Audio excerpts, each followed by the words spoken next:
Hello मेरे प्यारे बच्चों, कैसे हैं आप सब। आशा करते हैं अच्छे होंगे और आपकी स्टडी भी बहुत अच्छी तरीके से चल रही होगी।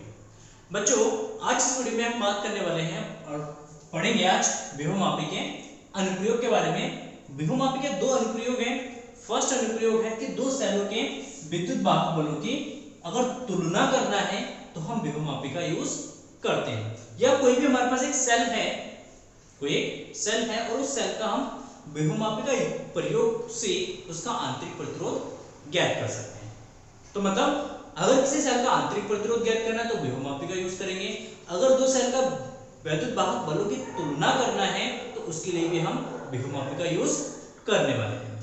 तो मेरा आपसे रिक्वेस्ट है कि अगर आप इस चैनल पर नए हैं तो प्लीज चैनल को सब्सक्राइब कर दीजिए, नोटिफिकेशन बेल को जरूर दबाइए और वीडियो को आप प्लीज, मेरा आप लोगों से सभी से निवेदन है कि आप लोग सभी इस वीडियो को ऑनलाइन जरूर देखें। बहुत बच्चे ऐसा करते हैं कि वीडियो को डाउनलोड कर लेते हैं, ठीक है ना। अगर आप वीडियो को डाउनलोड करके देखेंगे, मेरा एक कमिटमेंट है आपसे कि अगर आप वीडियो को डाउनलोड करके देखते हैं, वीडियोस पे वॉच टाइम नहीं आता है, तो मैं 31 जुलाई तक वेट करूंगा। 31 जुलाई तक मैं सारे, अब से 31 जुलाई तक मैं देखूंगा अपनी वीडियो की रेटिंग कि उस वीडियोस पे वॉच टाइम कितना आ रहा है। ठीक है, अगर वीडियोस पे वॉच टाइम अच्छा रहा, वॉच टाइम अच्छा रहने का मतलब है कि आप वीडियोस को ऑनलाइन देखते हैं, ठीक है। अगर आप ऑनलाइन देखेंगे वॉच टाइम बढ़ेगा। वॉच टाइम अगर वीडियोस पे, एवरेज वीडियोस पे जैसे मान लेते हैं कि 20 मिनट का वीडियो है और उसमें आपका watch time average 10 minute 12 minute तक का वॉच टाइम है, तो मैं समझ जाऊंगा कि वीडियो आप ऑनलाइन देख रहे हैं। अगर वही वीडियोस पे वॉच टाइम आता है 1 मिनट या 50 सेकेंड या 2 मिनट, तो इसका मतलब है कि आप वीडियोस को डाउनलोड करके देख रहे हैं। तो अगर ऐसा ही रहा हर एक वीडियोस पे, अगर वॉच टाइम अगर आपका 1 मिनट तक रहा या 1 मिनट से कम, 1 मिनट से ज्यादा 2 मिनट, मतलब कहने का मतलब है एवरेज वॉच टाइम वीडियोस पे अगर 10% रहा, तो गारंटी के साथ मैं कह रहा हूं इस चैनल को मैं क्विट करूंगा 31 जुलाई के बाद। 31 जुलाई पे मेरा लास्ट वीडियो होगा इस चैनल पे। उसके बाद इस चैनल पे आपको फिजिक्स और मैथ से रिलेटेड कोई भी वीडियोस नहीं मिलेगा और मैं इस चैनल को डिलीट कर दूंगा, क्योंकि कोई फायदा नहीं है। बहुत मतलब करीब 2 साल से मैं इस चैनल को चला रहा हूं, थोड़ा सा टाइम लूंगा मैं आपसे, ठीक है। तो प्लीज मेरी बात सुनना, 2 साल से मैं इस चैनल को चला रहा हूं, ठीक है ना। और 2 साल से जो और भी टीचर्स जो चैनल चला रहे थे, उनके किसी के 200, किसी के 250, किसी के 1 मिलियन, किसी के 2 मिलियन सब्सक्राइबर बढ़ चुके हैं, क्योंकि उनके जो सब्सक्राइबर हैं वो वीडियोस को ऑनलाइन देखते हैं, उनके वीडियोस ट्रेंडिंग पे आते हैं, उनके वीडियोस सर्च पे आते हैं, उनके वीडियोस ब्राउज फीचर्स पे आते हैं, सजेस्टेड पे आते हैं, ठीक ना। मतलब यूट्यूब उनके वीडियोस को प्रमोट करता है क्योंकि उनके वीडियोस पे वॉच टाइम होता है, जिसके कारण उनका वीडियोस प्रमोट होता है। मेरी वीडियोस पे वॉच टाइम कितना होता है? 30 सेकंड, 50 सेकंड, 1 मिनट, 1.5 मिनट, ठीक है ना। ज्यादा 2 मिनट का वॉच टाइम होता है। क्यों? क्योंकि आप लोग सारे वीडियोस को क्या करते हैं? डाउनलोड कर देते हैं, डाउनलोड करके फिर आप देखते हैं। इससे क्या होता है, ना मेरा वीडियो सर्च पे आता है, ना मेरा वीडियो ब्राउज फीचर पे आता है, ना मेरा वीडियोस जो है आपके सजेस्टेड में आता है, जिसके कारण ना मेरे वीडियोस को प्रमोट किया जा रहा है, ना मेरे सब्सक्राइबर बढ़ रहे हैं। इसका मतलब है कि मैं फालतू में मेहनत कर रहा हूँ, फालतू का टीचर हूँ मैं तो बस ऐसी मेहनत कर रहा हूँ गधे के जैसे, ठीक ना। मुझे कुछ नहीं चाहिए, मुझे बस ये है कि मैं जितना मेहनत कर रहा हूँ उसके हिसाब से थोड़ा सा चैनल ग्रो हो जाए, थोड़ा सा आपका फायदा हो जाए, मेरा फायदा हो या ना हो, बस थोड़ा सा चैनल क्या हो जाए, ग्रो हो जाए। इसीलिए मैं लगातार 2 सालों से क्या करूँ, चैनल पे वीडियोस डालो। लेकिन कभी कभी डिमोटिवेट हो जाता हूँ जब मैं अपनी वीडियोस की रेटिंग देखता हूँ। कभी कभी मन में ये आता है कि चैनल छोड़ के फिर मैं अपनी कुछ ना कुछ अपना नया काम करते हैं जिसमें मुझे अच्छा लगे, ठीक है। तो ये मेरा कमिटमेंट है, 31 जुलाई तक का कमिटमेंट है। 31 जुलाई तक मैं आपको इस चैनल पे वीडियोस दूंगा। 31 तक अगर मैंने देखा कि मेरे वीडियोस पे अगर 50% तक का वॉच टाइम अगर आ रहा है, 40, 50, 60% तक का अगर वॉच टाइम आ रहा है, तो इसका मतलब है कि आगे मैं वीडियोस इस चैनल पे डालूंगा। अगर 50 से कम, मतलब 10, 20 या 30% का अगर वॉच टाइम वीडियोस पे रहा, तो इसका मतलब मैं इस चैनल को क्विट करूंगा, डिलीट कर दूंगा पूरा। इसके जितने भी कंटेंट्स आपको इस चैनल पे जो मिलेंगे वो सारे कंटेंट डिलीट कर दूंगा, मैं कुछ भी नहीं रखूंगा इस चैनल पे, पूरा खत्म कर दूंगा इसको, ठीक है। मैं फर्दर यूट्यूब में और कहीं नहीं पढ़ाऊंगा, हिंदी मीडियम के लिए।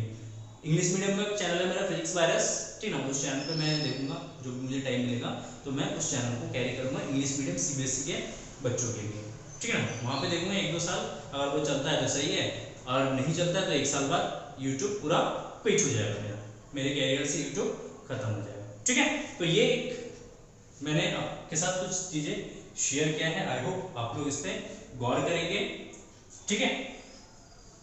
चलिए स्टार्ट करते हैं, थोड़ा सा टाइम मिले उसके लिए, आई एम सॉरी। चलिए देखते हैं 2 सेलों के विद्युत वाहक बलों की तुलना, किस तरीके से तुलना करना है। तो इसके लिए सबसे पहले आप इसमें लिखेंगे परिपथ। क्या लिखेंगे? परिपथ। किस तरीके का परिपथ होता है? एक प्राइमरी सर्किट होता है और एक आपका सेकेंडरी सर्किट होता है। ये वाला जो सर्किट है आपका, ये प्राइमरी सर्किट है, प्राइमरी सर्किट है, ठीक है। और ये वाला जो सर्किट है आपका, वो सेकेंडरी सर्किट है,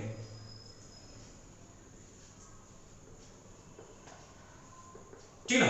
प्राथमिक सर्किट और सेकेंड मतलब द्वितीय सर्किट। तो प्राइमरी सर्किट में हम क्या करते हैं, सबसे पहले हमारे पास एक व्योममापी होता है AB सिरों के बीच में हम एक कुंजी K को जोड़ते हैं, एक बैटरी को जोड़ देते हैं और एक धारा नियंत्रक को जोड़ा जाता है। धारा नियंत्रक का यूज होता है कि इस पूरे परिपथ में धारा को कंट्रोल करना। अगर धारा बहुत ज्यादा प्रवाहित हो रहा है तो रेजिस्टेंस की सहायता से, धारा नियंत्रक की सहायता से हम धारा को क्या कर सकते हैं, कंट्रोल कर सकते हैं, ठीक है। सेकेंडरी सर्किट में हम क्या करते हैं, 2 सेल को जोड़ते हैं जिनका ईएमएफ क्रमशः मान लेते हैं। फर्स्ट सेल का ईएमएफ E1 है, दूसरे सेल का ईएमएफ E2 है, और इन दोनों सेल को एक द्विमार्गी कुंजी K1 और K2 की सहायता से हम क्या कर देते हैं, जोड़ देते हैं। और गैल्वेनोमीटर का एक सिरा इन कुंजी के साथ जोड़ा जाता है, दूसरा सिरा जो है एक जॉकी के साथ कनेक्ट किया जाता है, ठीक है ना। बस आपको ये सर्किट बनाने में, या जब आप इस सर्किट को ड्रॉ करेंगे या बनाएंगे, तो हमेशा एक चीज आपको याद रखना है इस सर्किट को बनाने के लिए, कि इन बैटरी सेल और cell E1 and cell E2, इन तीनों का पॉजिटिव टर्मिनल्स जो है आपका पॉइंट ए से कनेक्टेड होना चाहिए and negative terminals point B से कनेक्टेड होना चाहिए। मतलब यहां से ये बी से ही जाके कनेक्टेड है। ये बात आपको इसमें याद रखना है। सिंपल, क्लियर है? परिपथ आपको समझ में आ गया?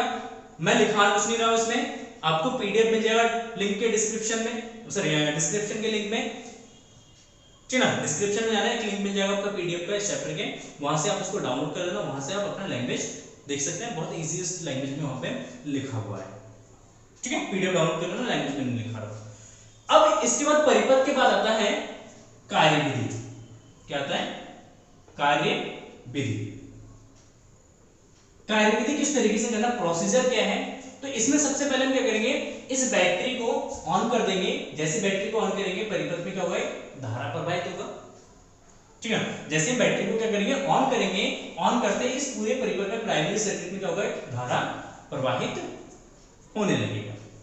अब हम क्या करते हैं, सेकेंडरी सर्किट में जो हमारे पास द्वितीय सर्किट है, इस सेकेंडरी सर्किट से कुंजी K1 को हम क्या करते हैं, ऑन कर देते हैं।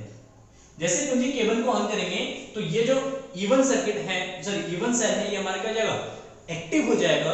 और जैसे ही एक्टिव हो जाएगा तो प्राइमरी सेकेंडरी सर्किट से भी हमारा धारा प्रवाहित होना स्टार्ट हो जाएगा।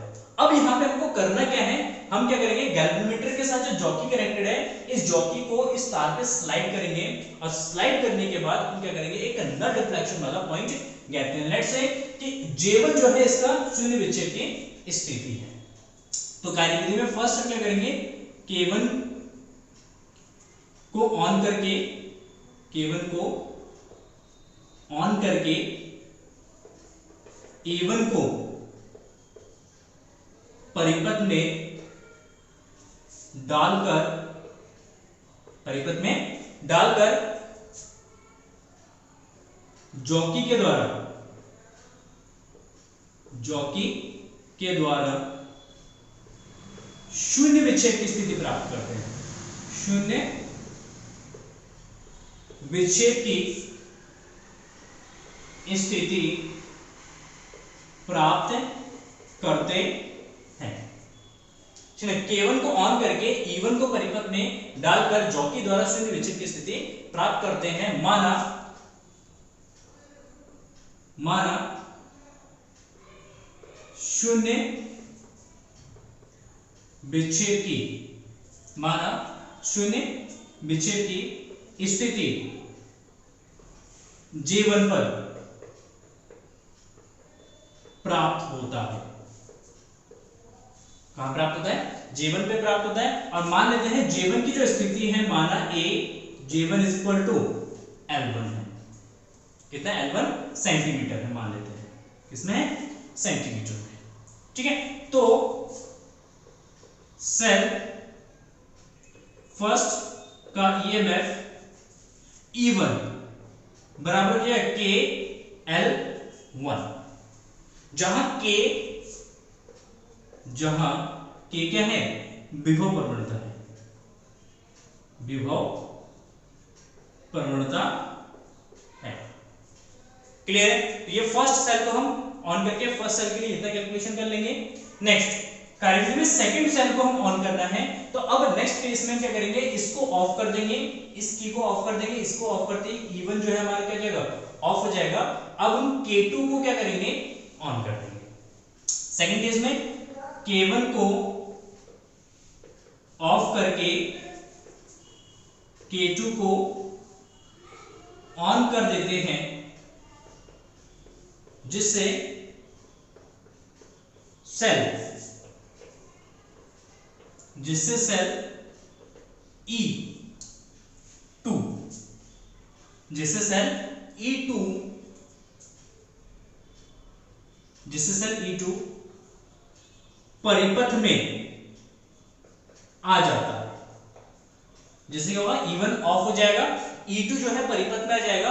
अब नेक्स्ट E2 के कारण हम क्या करेंगे? इस जॉकी को स्लाइड करके तार में, इस वायर में स्लाइड करेंगे, और स्लाइड करने के बाद हम क्या करते हैं? शून्य विक्षेप की स्थिति निकालते हैं। और लेट्स से मान लेते हैं कि शून्य विक्षेप की स्थिति जो है आपका J2 पर प्राप्त होता है, परिपथ में आ जाता है। अब cell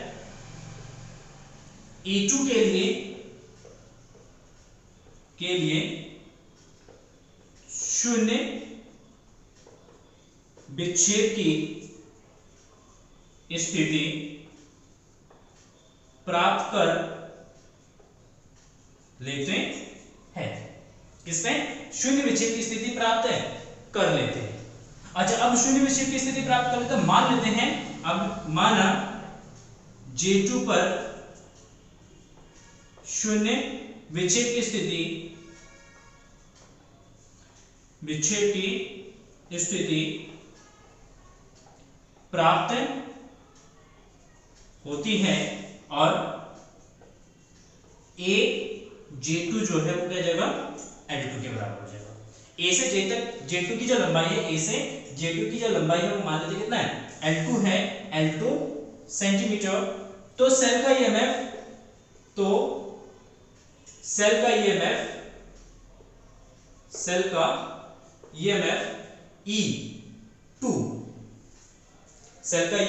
E2 is equal to what? E2 is equal to जगह आपका KL2, जहां पे K वही है विभव प्रवणता है, और L2 जो है इसकी स्थिति है, शून्य विक्षेप की स्थिति है।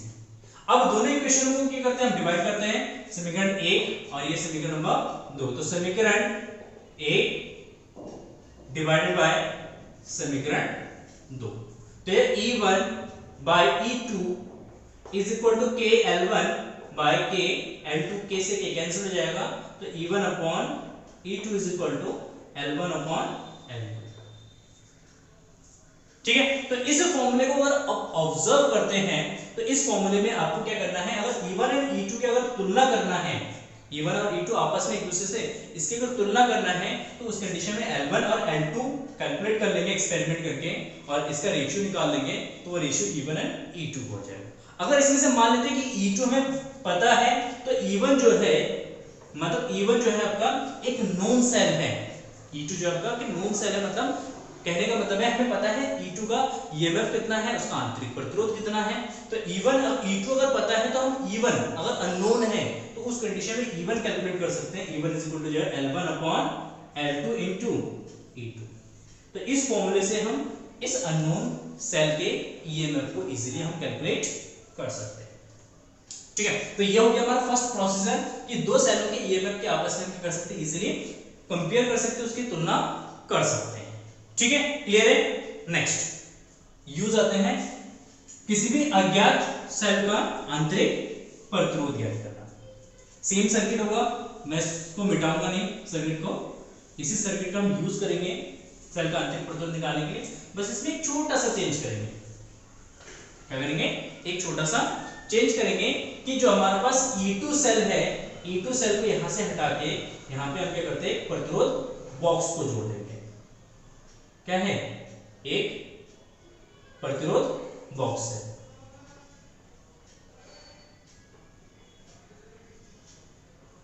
प्रतिरोध बॉक्स है, ठीक है। तो हमारा नेक्स्ट आ जाएगा, नेक्स्ट इसमें हेडिंग है सेल द्वारा विभवमापी द्वारा किसी सेल का आंतरिक प्रतिरोध ज्ञात करना। सेकंड केस, सेकंड यूज है सेल का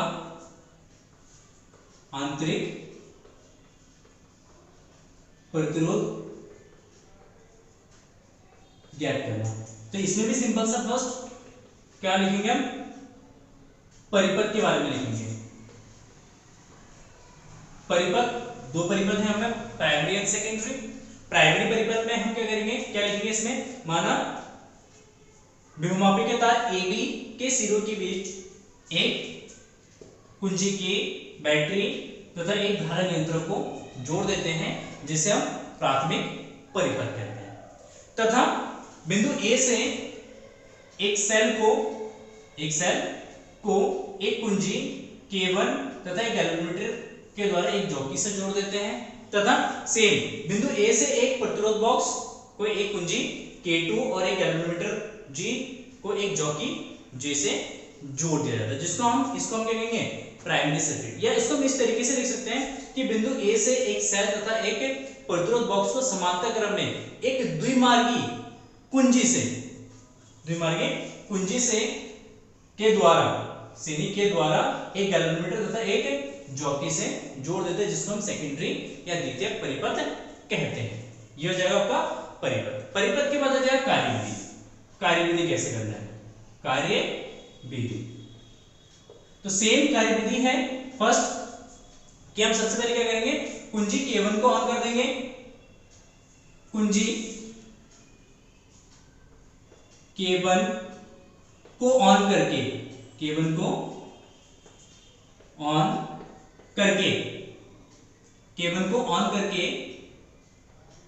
को परिपथ में डालते हैं,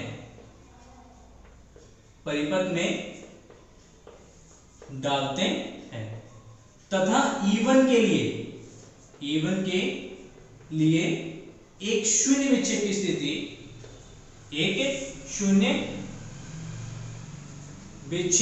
स्थिति, J1 प्राप्त करते हैं। सबसे पहले हम क्या करेंगे, सेल E1 को परिपथ में डालेंगे और सेल E1 को परिपथ में डालने के बाद जो हमारे पास जॉकी होगा, इस जॉकी को स्टार्ट में हम क्या करेंगे, धीरे धीरे स्लाइड करेंगे।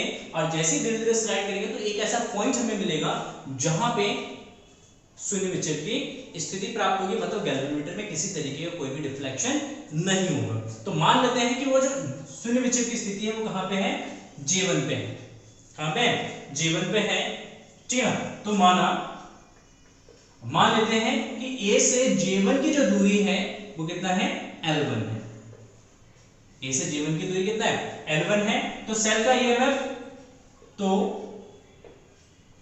का EMF E कितना लेते हैं, E लेते हैं, E1 E लेते हैं, ठीक है। सेल का EMF E बराबर हो जाएगा KL1। इसको ले लेते हैं समीकरण नंबर 1। अच्छा, सेकंड केस में हम क्या करेंगे, अब इस कुंजी K1 को ऑफ कर देंगे यहां से, एंड K2 सबसे पहले क्या करेंगे, प्रतिरोध बॉक्स से एक प्रतिरोध निकालेंगे और प्रतिरोध निकालने के बाद इस कुंजी को क्या करेंगे, यहां पे ऑन कर देंगे। प्रतिरोध निकालने के बाद कुंजी K2 को क्या करेंगे, ऑन करेंगे।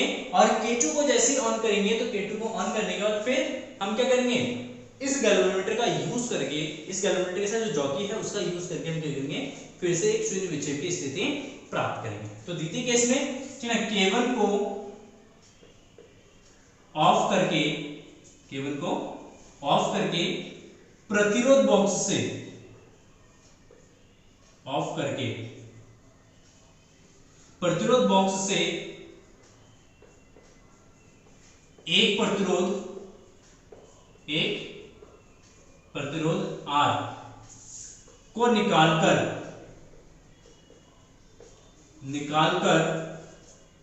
ठीक है, कुंजी K2 को ऑन कर देते हैं,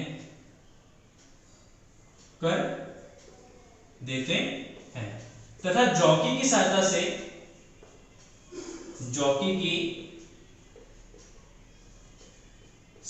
से एक शून्य विक्षेप की स्थिति प्राप्त करते हैं, एक शून्य